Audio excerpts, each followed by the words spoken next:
I'm seeing all these churches going live right now. You're good. We're on? Yeah, you're live. Are we? We're live. Well, sometimes it's hard to tell. I mean, we don't have the little guy with the clipboard going.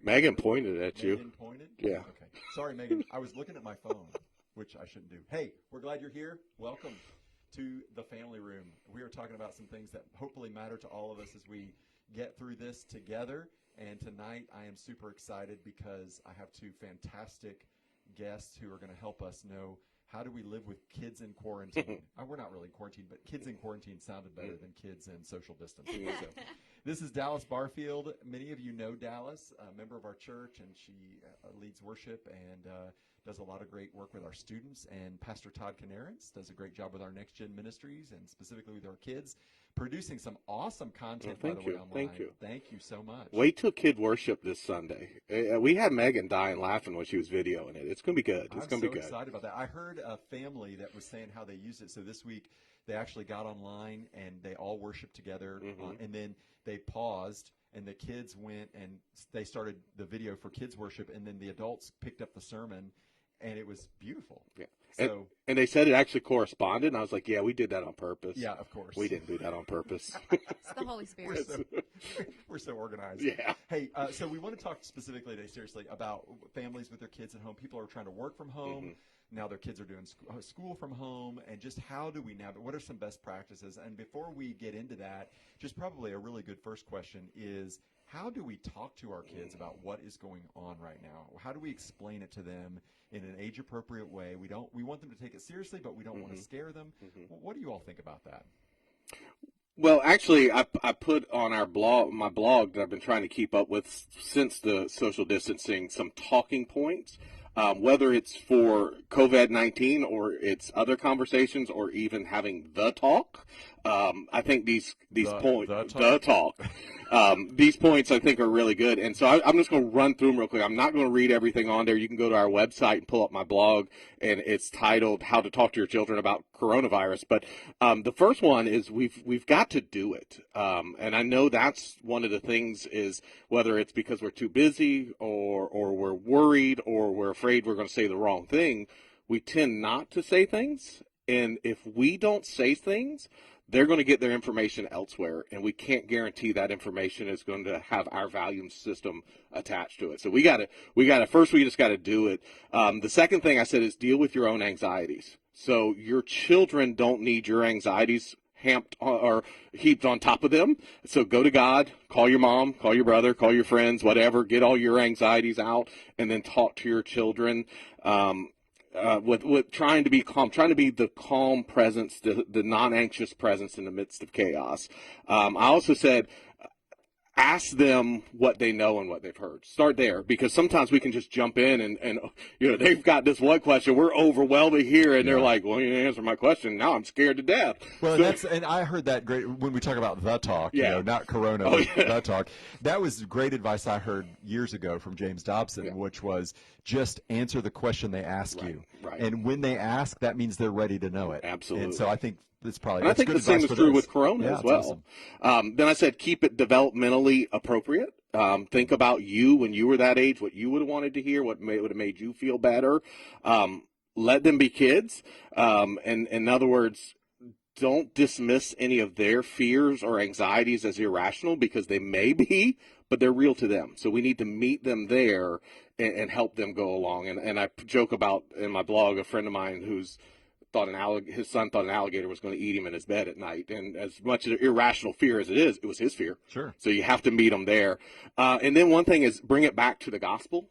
Always bring it back to the gospel. A lot of times as parents will say, hey, it's going to be okay. And it's true. But why is it going to be okay? Because Christ is Lord.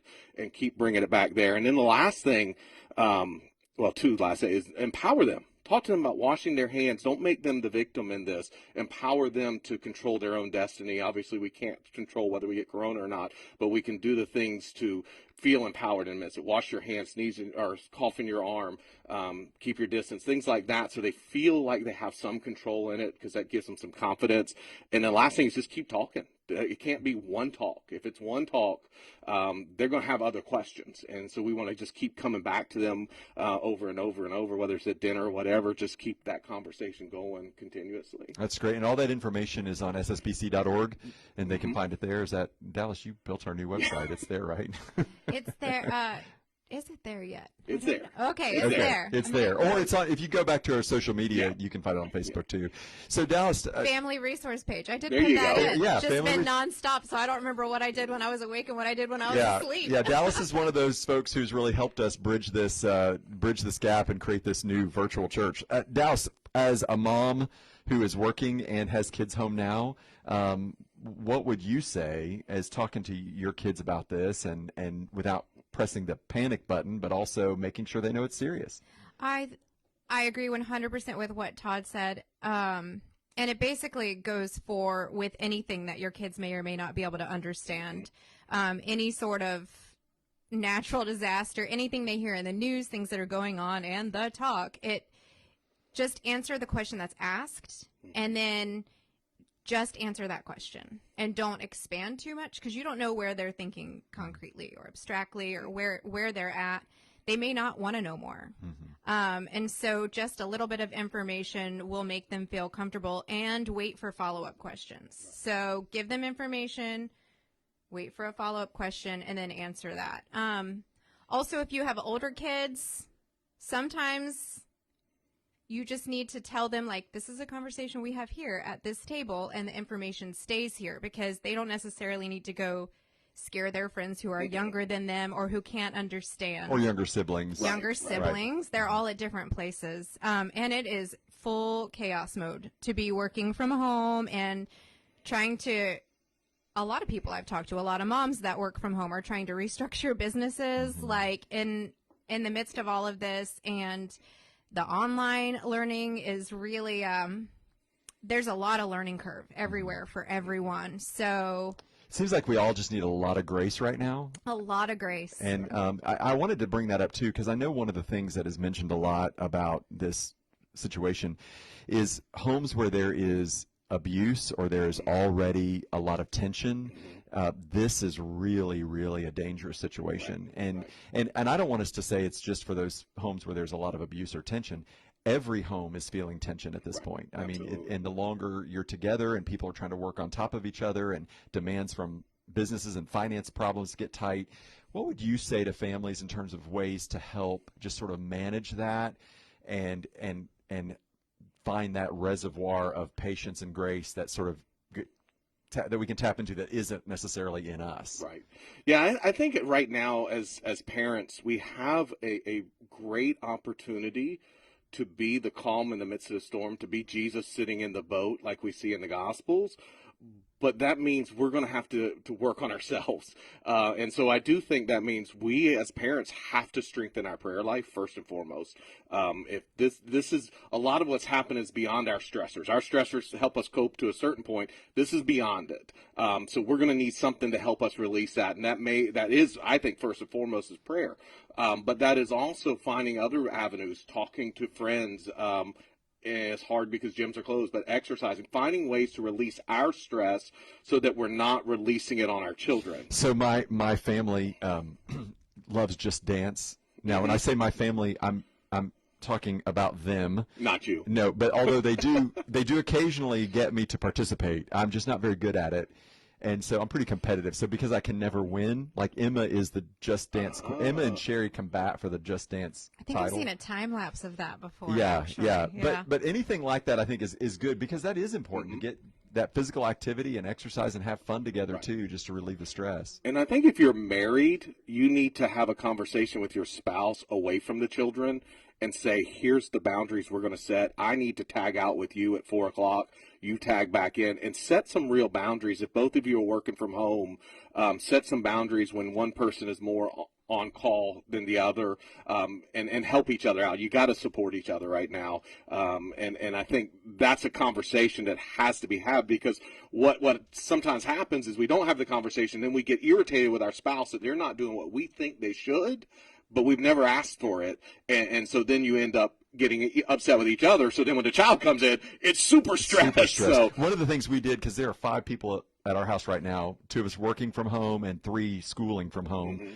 And we have just said, okay, let's set this part of the house aside, that nobody's doing conference calls or anything online that we have to be quiet. So this is kind of and then if you're going to be on a conference call, go to the corners, and we've got the spaces at the ends of the house, bedrooms and other places where you can do that. That really actually helped quite a bit. Just all of us saying, okay, we can't do online school in the living room, and people can't go in and out of the house. We can't, pass by. So that really, just that one simple thing. So I think that's so good to share those expectations. Hey, thanks for joining us. If you're just jumping into our Facebook Live event, we're talking to Pastor Todd and to Dallas about some ways we can help our families, especially those families with kids, who are at home. So if you've got questions, we are ready to take those as well. So please send those in. You can type those in the comment section, and we'll try to answer your questions. So I did want to ask specifically about school, and I know your kids are in different counties, so you probably have different platforms that you're working on. I think you guys are in St. John's, and you guys are Duval. Talk a little bit about what you're finding, and it's already been mentioned, everybody's on a steep learning curve, including the teachers. Great job, teachers. I mean, really. The teachers are doing fantastic. Great job. And I just want to give a shout out to principals and administrators and our superintendent as well, because they are, to have to recreate, I just know recreating church, church in such a short time, how challenging it is. I cannot imagine what they're doing, and they are heroes. So pray for them and thank God for them for sure. But what can you tell us? Have you already learned in these few days, and maybe some things that might help some of our folks who are joining us? Well, I think I'm going to be going up to the school to get a packet for Eden, because online learning is just not going to work for her. So she's going to need to do things with me, one-on-one, not online. She doesn't do well with screen time and education, like going at the same time. And Ella's been fine. She wakes up every morning before me, has her computer out, does all of her work, sends everything in, and then she's like, okay, I'm done. It's time for me to do art. And so, let your kids be who they are. This is a real opportunity, actually, for parents to find out a lot about their kids, a lot about their learning styles. And it might even help them next year for parents to know, this is how my kid works. And this is what I did with them at home. And this helped a lot. So I've seen some of the memes about parents being ready to send their kids back to school, or knowing that the teachers weren't lying on their kids and all of that. And it's true. It is way more difficult to teach your own kid, actually, than it is for teachers to teach kids at school, because the environment is so familiar. But just really understanding that each kid is different and just letting them be where they are. It's a grace thing again. And also I read something about kind of explaining to your kids that we're all somewhere in between a weekend and a work day. So to help them calm down and settle down a little bit, because my kids are used to waking up at 7, going to school all day, coming home, grabbing a bag of chips, and either running off to dance class or softball practice for 2 hours. And now they've got nothing. Right. So kind of explaining to them what to expect in the day, and look up some stuff about living in the moment, because that's kind of where we are all right now. We don't know what's going to happen tomorrow. So, and it is not comfortable to live in the moment when you don't know what's going to happen tomorrow. So talk to your kids about how to live in the moment. One of the things that I've really embracing right now is, a year or so ago we talked about boundaries for a while, and you realize this is a boundary. Like, this is just here. It is what it is. And Psalm 16:6 was our theme verse then. It's been one of my favorite verses all along. Your boundary markers have fallen for me, and pleasant places surely have a delightful inheritance. Right. And what if God is just giving you a gift right now? And if you tried to see it as a gift. I know for us, our kids are getting older. They're starting to go different ways. And I literally had been praying this year, God, help us make every moment count. Well, ha ha ha. What if you're all locked in a house together for weeks on end? But there have been, we played games, and again, that's such great advice you said about each of your recognizing the unique design of each of your kids and how they learn. And if your child is having a hard time learning online or screen time is hard, going to the school and asking for the work and doing it, that's incredible. That's a great piece of advice. So, Todd, what would you add to that as far as homeschooling, working with the kids while they're in school? Well, we actually haven't started in St. Johns County. Okay. We don't start until Monday, and our St. Johns County has been using Schoology, I don't know how do you say it, for a while. So it's helped to get the kids ready, but there's still obviously a big learning curve, and I think Dallas was just alluding to it. Every child is different, and I think one thing is we have to allow patience and be patient. And with the teachers, with the principals, with the kids, everything, just be patient. And that's going to be hard when you have your own job and you want to walk away and go do your job, but you're going to have to realize this is an extraordinary circumstance, and we've got to be present for everybody. Well, and the other thing is, it's a once-in-a-lifetime opportunity. You can think of it that way too. It's all about how you approach it mentally and spiritually and say, here's an opportunity.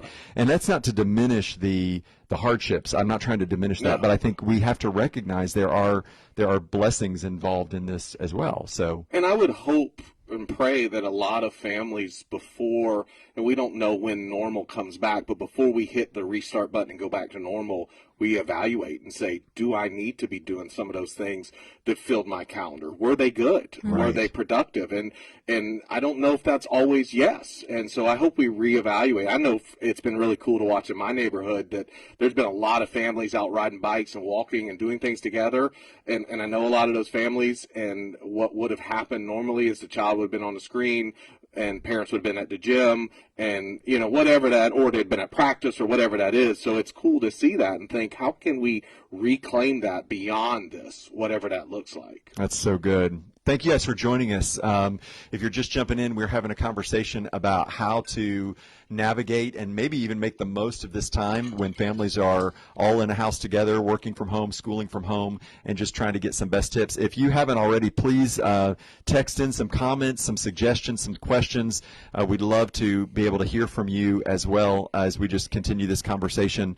One of the things that we're trying to do at Southside, let's turn the tables just a little bit and talk about how this really is a great opportunity to really invest in discipling your kids. Mm-hmm. And I know, Todd, you've been working super hard. Dallas, you've been working hard on helping us to create content and platforms to deliver that content. Can you talk a little bit about our strategy to help families? And actually, this may actually fill some of the time, too, as far as discipling your kids and really investing in them spiritually during this time? Right. I think God in his infinite wisdom has put things back the way they are meant to be. Mm. Parents, whether we want that position or not, we are our children's greatest influencers when it comes to faith formation.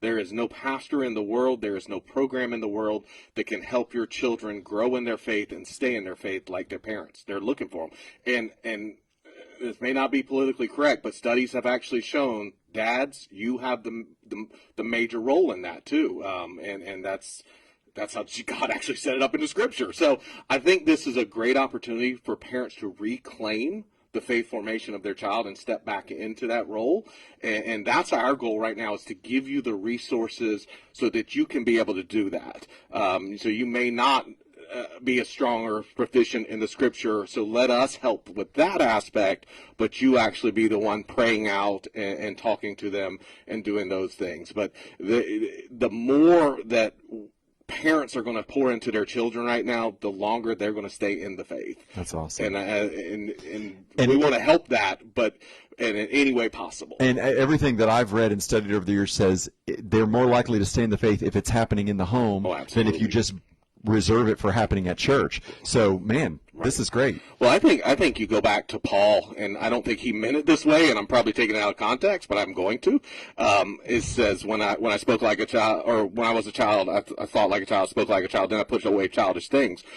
If children don't see parents living out their faith, if they don't see their parents praying, if they don't see their parents reading the Bible and things like that, and they hear the parents telling them to do it, but they never see the parents do it, when they get old enough to make their own decisions, they're going to put away childish things. They're going to see it as childish. It's for me as a child now. And I think that's why we see 65% of kids walking away from the church in their college years, because they can make that decision. Our witness to our children is profoundly important. That's awesome. So talk a little bit about the platforms we've set up and the content that we made available to families, if you would. Well, first I'm going to piggyback on Todd, and then I'll answer that question. But talking about living out your faith at home, like after a week of spring break, then not knowing what was going to happen, and then not having church on Sunday, which was hard for me because I'm a church baby.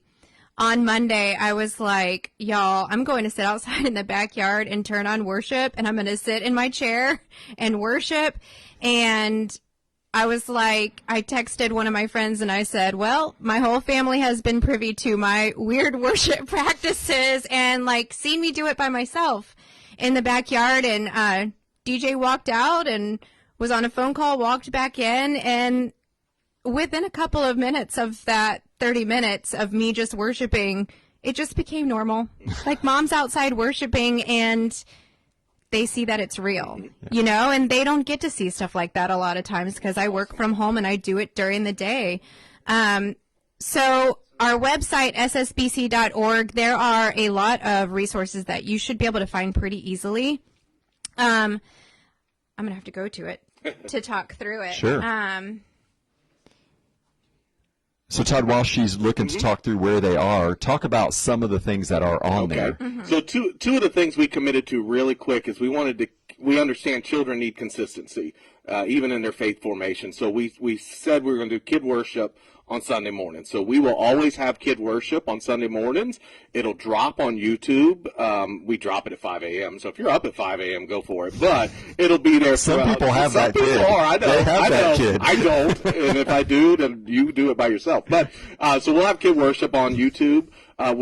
We just put something out there tonight for Wednesday nights. We'll be dropping something for children, 15-minute or so, little Bible study in place of our Awana program because there's no way to do Awana virtually. But so we wanted to give them something for Wednesday so they stay in that pattern, stay in that routine of coming on Wednesdays. Those are our kind of two bigger ones that we will keep up. And so the kid worship drops on Sunday, and the Wednesday night there's one that drops, but then they're available on YouTube. SSBC Jacks. You can search SSBC Jacks on YouTube. Yeah. And then we're throwing up some other 2-minute devotionals and other little nuggets here and there just to keep you engaged. And talk about what is the best way for parents to use this? I mean, obviously you can put your kid in front of the TV, set it up, and walk away, but what are some other things that you would recommend to get the most out of it? Well, I think Dallas was hitting on this. Every child's different. Every family's different. I love the fact that we had some give the iPad to their kids and send them to the other room, and they watched kid worship while you were preaching, and then came back together. Which I'm not offended by that, by the way. Well, good. You shouldn't be. But they were still worshiping as a family.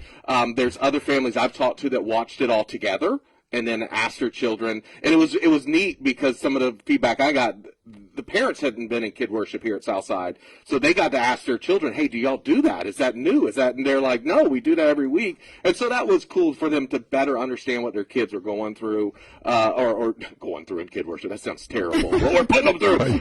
But suffering for Jesus. There you go. But and so I think it can be used in many different ways. Now, the 2-minute devotionals, we're really putting those out there that mom, dad, y'all need 2 minutes to collect your thoughts, hand them the iPad, let them watch it, and walk away. Yeah. Those are literally for that.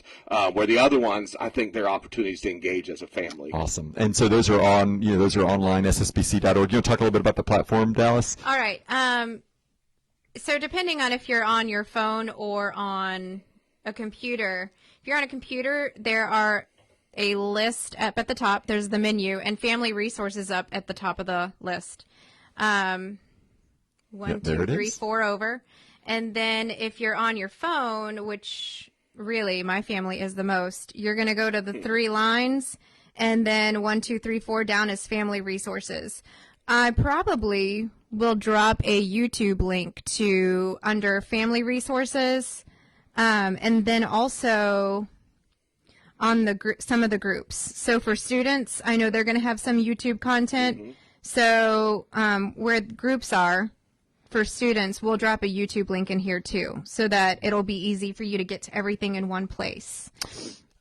That's great. Also, wanted to just mention as well that when you go there, there is a document called Thriving at Home that we posted, and that's got some great content in it too. Hey, we had a question come in.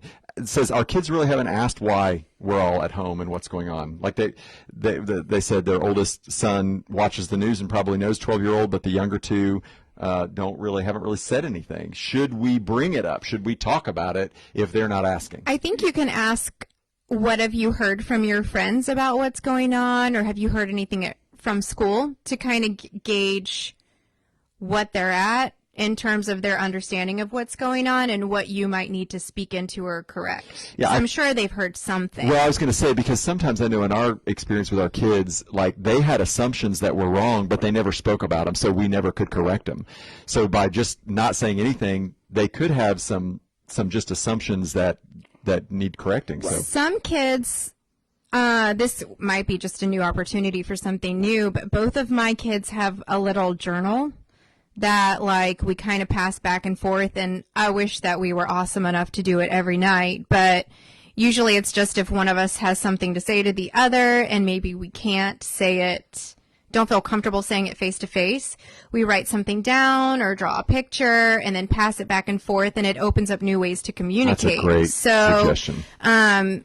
Having them draw pictures or write something down to you is another way to kind of figure out where they're at and give them another outlet if language is not going to be the best way to get it out of them. That's great. I think you definitely need to be addressing it with them, whether it's, and I agree, those are great ideas. Ask the questions, but there's two things that you don't want to happen. Number one, if he is watching the news, you don't want that to be what's shaping his understanding, because our news is negative and sensational. And what do you mean? We want Christ in there. The other thing is that they have already formulated their opinion and have closed it, and you don't want that unless Christ is in the middle. So I don't think you need to run into, why aren't you worried? We don't want that, but definitely talk to them and ask them. What have you heard? What have you heard? Where are you? And making sure that, because you know what, it may not have really hit their children yet, right, but it will. The longer this goes on and the more routine is out of whack. And the other thing is they may not say anything, because we were talking earlier about abstract thought. Kids under 12, 13 don't really have the ability for abstract thought, so sometimes they can't tell you that they're worried or fearful or whatever, so they act out. Right. So you may see they may not say anything and bottle it up and then begin to act out. So nobody wants that. But that's a great point. Yeah. Don't assume that your child's bad behavior is just right, an annoyance. It could just be that an opportunity, a cry for some information and for some time to really talk about. That's a great point. I don't know if these are younger kids either, but give them paper and crayons and let them draw and talk about their pictures. So if they start drawing and you start talking about their pictures, a lot of what they are processing and dealing with is going to come out there. It's really good. Hey, another comment came in from one of our family members here at Southside. Thank you guys for putting so much thought and effort into keeping us all connected. My kids are enjoying the Devos every night before bed. They've been a good starting point for our prayer time and our discussion. So that's awesome. I think that's what our hope was. Yeah, that is exactly. I know who that is too. Hey girl, hey. By the way, that other comment, that question was from my cousins in Greenville, Ohio. So shout out to my I'm a Buckeye. I used to live not far from there. Yeah. It's a great place. Yeah. A lot of cornfields and soybeans, and it's couple stoplights. It's great family, great place to be a family. So miss you guys, love you all. Any other questions? Make sure you're sending them in. We'll wrap this up here shortly. So if you got any last minute questions, please send them in. Post them here. What are maybe some last thoughts that you guys have? Anything you want to make sure our families know about, either about this opportunity through discipling your kids, or how to talk to them about COVID-19, or how to make the most of this family time? Another thing, some of our families are going to experience loss. I mean, if the statistics are right, families are going to be experiencing loss of loved ones, and so that's another thing to be thinking about. How do you talk to your kids about that? Right. because I don't. I mean, we hate to bring it up, but I just think it's better to be prepared and think through it than not to have thought about it at all. And I think that goes back to what I said about bringing the gospel into the conversation. And we've actually already had that conversation with my daughters, that my father is in the high risk zone, and we're praying. We don't want anything to ever happen, but we've had that conversation, and also conversation about his faith, so that if that day were to come, God forbid, I hope it never does, we have a bridge to jump on, where if I go to them and I say, hey guys, it's just going to be okay, and I don't bring the gospel in, and I don't let them know that it may be okay because Christ died for you and rose for you in the celebration of Easter, and we live in the eternity at the Messianic feast, that may be the okayness, but we have to bring that in. So I would say that we want to have that conversation leaning toward the gospel, and letting people know, and begin that conversation that no matter what happens, because it may not be death with some of the things we're seeing, it may be loss of job. It may be, and we need to begin to make sure we're articulating Christ's kingship even in the midst of this storm, and how he will provide through it, as he always has in the scriptures and in our lives. That's really good advice. On the one hand, you don't want to press the panic button and make your kids think the sky's falling in. But on the other, you want to say, hey, everything's going to be great. Right. Extra vacation time this spring. I mean, somewhere in between, you've got to find a balance there for sure. And I also think this is a great opportunity, last thoughts, great opportunity to get our children to see beyond their own noses. For so many, and not just our children, for a lot in our world, their world is the end of their noses. And what I've talked to my children about is the fact that the reality, and unless something changes, it probably wouldn't hurt them if they got it. It'd make them sick, but they don't have pre-existing conditions. We've checked them. Everything's good. It probably won't hurt them.